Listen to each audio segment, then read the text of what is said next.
જે પ્રકારે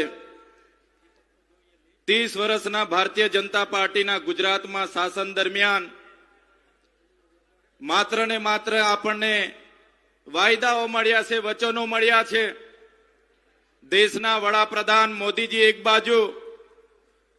ખેડૂતની આવક ડબલ કરવાની વાતો કરે છે,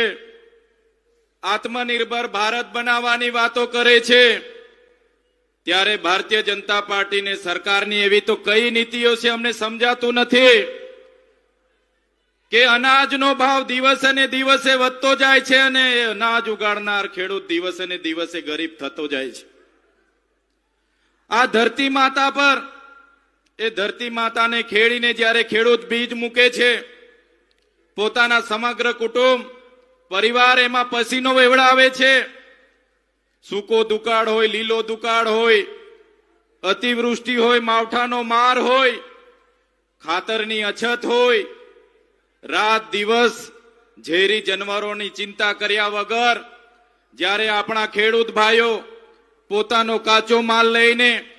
જ્યારે માર્કેટમાં જાય છે, ત્યારે પોતાનો ભાવ પણ પોતે કરી નથી શકતા, પોતાના માલનો ભાવ બીજા વેપારીઓ કરે છે અને આ વેપારીઓ દ્વારા, એમના ભાજપના મળતિયાઓ દ્વારા જે કટકી કરવામાં આવે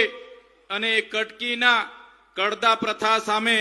આ વિસ્તારના ખેડૂતો જ્યારે લડ્યા, આ વિસ્તારના આગેવાનો રાજુભાઈ કરપડા, પ્રવીણભાઈ રામ રળિયા, ત્યારે આ ભારતીય જનતા પાર્ટીએ આ જગતના તાત અને ખેડૂતના નેતાઓ પર લાઠી ચલાવી છે। ત્યારે આ મંચ પરથી મેં કહેવા માંગુ છું, ગુજરાતની ભારતીય જનતા પાર્ટીની સરકારને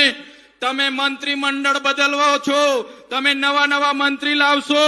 પણ આવનારા દિવસોમાં ગુજરાતનો તાત, આ ગુજરાતનો ખેડૂત તમારી સરકાર બદલી દેવા માટે તૈયાર થઈ ગયો છે।